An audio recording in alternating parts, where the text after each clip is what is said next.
Ya, langsung saja kita bahas ya pemirsa dan Naila terkait dengan trending topik yang pertama laga antara Indonesia versus Australia yang menjadi trending topik karena ini laga akan digelar besok hari Selasa tanggal 10 September 2024 di Stadion Utama Gelora Bung Karno, Jakarta. Betul, dan seluruh tiket yang dijual ternyata telah habis ya, alias sudah sold out semua. Bagi yang kehabisan tiket, para supporter Timnas bisa menyaksikan dan mendukung Timnas dari rumah saja tentunya dengan semangat dan juga doa agar kita bisa meraih poin kali ini ya untuk menjamu Australia. Nah, selain bisa menonton Timnas Garuda pertandingan, penonton juga akan disuguhkan penampilan dari Raisa ya. Ada bintang tamu juga yang akan menyanyikan National Anthem. Dan juga ada jadwal penampilan Raisa terlihat dari postingan akun Instagramnya di @timnasindonesia. Betul Naila, tentu kalau misalnya tidak bisa kebagian tiket kita akan tetap nonton di rumah ya. Tapi kalau kebagian tiket selamat karena bisa mendukung langsung nih Timnas Indonesia yang akan bertanding melawan Australia pada besok hari ya. Dan dalam akun X Timnas Indonesia, pelatih Sinteyong meminta masyarakat untuk terus mendukung Timnas pada tanggal 10 September nanti. Pastinya. Kita akan simak ya apa pernyataan pelatih Sinteyong berikut ini.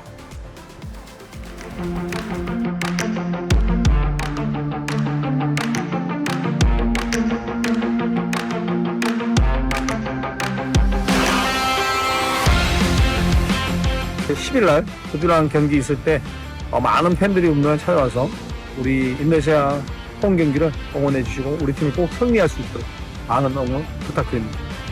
주말.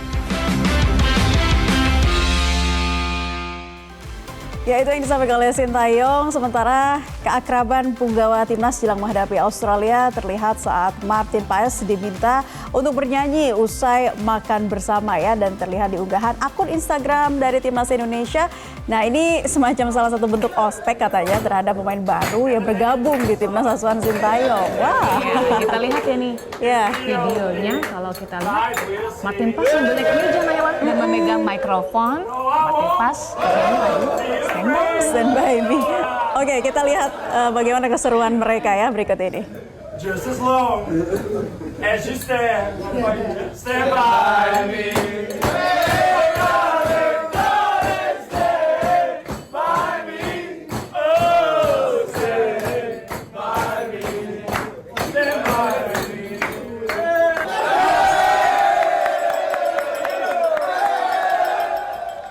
Ya, Stand By Me ya, by Martin Paes.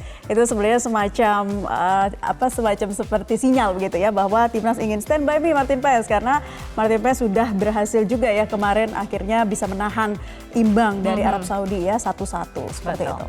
Ya, lalu bagaimana peluang Timnas Garuda saat menghadapi negara langganan Piala Dunia Australia? Kita akan membahasnya bersama dengan Bungkus Naini atau Bungkus. Selamat siang, Bungkus. Selamat siang Eva, selamat siang Naila. Halo. Iya, Bungkus, kalau kita lihat ya kemarin hasil imbang lawan Arab Saudi serta kalahnya Australia di markasnya dari Bahrain. Bagaimana melihat hal ini nih? Karena Indonesia bisa dipastikan punya modal kepercayaan diri lebih tinggi dibanding Australia. Iya, saya pikir dua-duanya hasil yang cukup mengejutkan bagi banyak orang ya. Indonesia menghadapi Arab Saudi, rekor pertemuan selama ini kan tidak begitu bagus.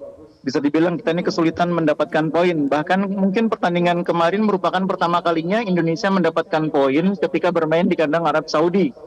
Selama ini banyak kalahnya. Begitu juga dengan Australia. Mereka menghadapi Bahrain itu di 15 laga sebelum ini, sebelum menghadapi Bahrain. Australia hanya pernah 2 kali kalah, dan itu pun kalah dari tim-tim elit ya, kalah dari Korea Selatan, kalah dari Argentina. Selebihnya mereka mencatat 11 kemenangan. Termasuk di antara kemenangan itu adalah mengalahkan Bahrain 2-0. Jadi memang kekalahan dari Bahrain kemarin cukup mengejutkan banyak orang. Dan itu menjadi semacam pressure tersendiri bagi Australia di laga berikutnya menghadapi Indonesia. Karena kalau mereka besok kalah lagi dari Indonesia, posisinya akan sangat sulit bagi Australia untuk bisa masuk di kelompok 2 besar di akhir kualifikasi ini. Baik, jadi dari sisi rekor pertemuan kan Indonesia juga tertinggal jauh nih dari Australia, Bungkus. Namun dari hasil Australia kalah dari Bahrain begitu ya, melihatnya apakah ini semacam ajang balas dendamnya Australia untuk bisa bermain sangat optimal nantinya? Iya, itu yang saya bilang tadi bahwa kekalahan itu justru memberikan tekanan tersendiri bagi Australia yang akan membuat mereka di laga lawan Indonesia ini akan berusaha tampil lebih baik. Itu saya pikir akan menjadi motivasi tersendiri yang harus kita waspadai. Kita memang sudah tampil cukup baik waktu menahan imbang Arab Saudi, tapi ada catatannya di mana kita di 30 menit terakhir babak kedua kita bermain menurun, cenderung menurun dibanding babak pertama. Ini yang harus diwaspadai karena Australia itu sudah terbiasa dengan situasi di Jakarta ya, karena perbedaan iklim antara Australia dengan Jakarta kan relatif tidak begitu berbeda. Nah ini yang harus membuat Indonesia harus bermain lebih baik lagi, harus bisa mengatur tempo, harus bisa mengatur kondisi pemain, sehingga bisa bermain 90 menit, tidak hanya bagus di 60 menit pertama. Baik, jadi ada catatan tadi ya, harus bisa lebih mengatur tempo. Nah, apalagi yang harus bisa dipelajari oleh Timnas Indonesia dari pertandingan sebelumnya saat melawan Arab Saudi untuk mempersiapkan diri melawan Australia, Bungkus? Iya, yang kedua juga harus diwaspadai kesalahan-kesalahan di lini pertahanan ya. Karena kita ini meskipun sudah mendapatkan banyak tambahan pemain, tapi soal masih terjadinya kesalahan di lini pertahanan itu persoalan yang masih terus terjadi. Dan kadang-kadang itu sangat merugikan bagi timnas.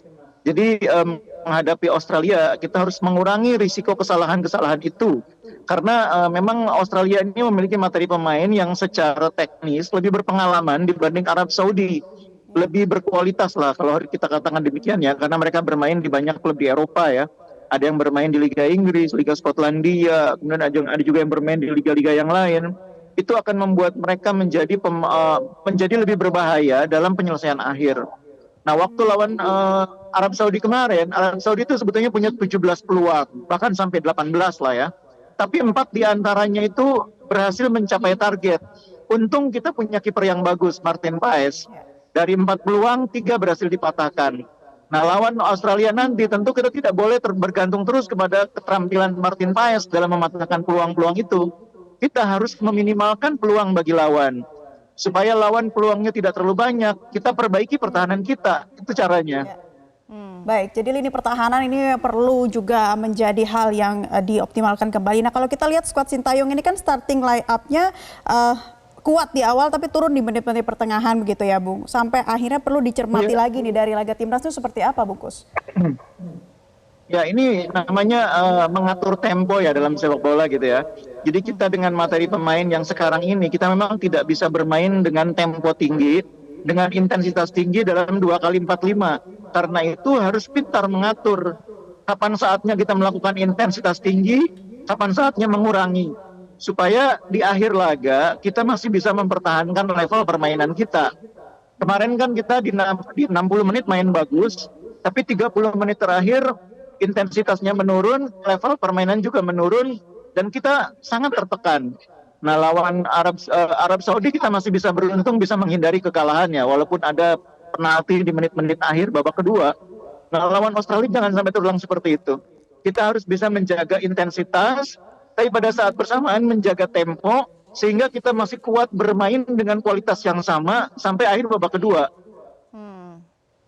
Iya. Bermain di kandang sendiri menjadi keuntungan tersendiri bagi timnas? Iya, saya pikir itu kekuatan kita ya. Kita akan didukung oleh sekitar 70.000 penonton dan itu akan menjadi modal bagi pemain untuk bermain dengan motivasi dan semangat yang lebih tinggi. Walaupun sebetulnya di Arab Saudi pun jumlah penonton kita cukup banyak. Tapi GBK dengan jumlah penonton yang lebih dari 70.000, saya pikir akan memberi motivasi tambahan yang luar biasa. Nah sekarang yang penting itu pemain seperti yang saya bilang tadi bisa mengatur tempo permainan supaya bisa mempertahankan level permainan sampai akhir.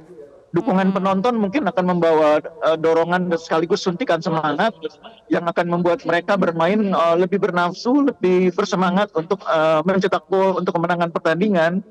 Tapi jangan lupa ada 2x45 yang harus kita pelihara, harus kita jaga, jangan sampai kita menurun di akhir permainan. Baik. Bungkus, prediksi jalannya laga nanti akan seperti apa besok ya? Dan juga prediksi skornya nih, Bungkus. Ya, kalau saya seperti hanya waktu lawan Arab Saudi memang akan kesulitan kita mengontrol lapangan tengah ya. Itu kita akan dipaksa untuk bermain lebih didikte oleh lawan. Itu hal yang lumrah. Tapi yang penting itu seperti yang kita lakukan ketika lawan Arab Saudi. Meskipun lawan bisa menguasai bola lebih banyak, lebih banyak menguasai possession, tapi pada akhirnya peluang-peluangnya berhasil kita minimalkan. Itu yang kita harapkan. Kita berhasil meminimalkan peluang lawan meskipun penguasaan bola mungkin jadi milik Australia. Yang penting itu.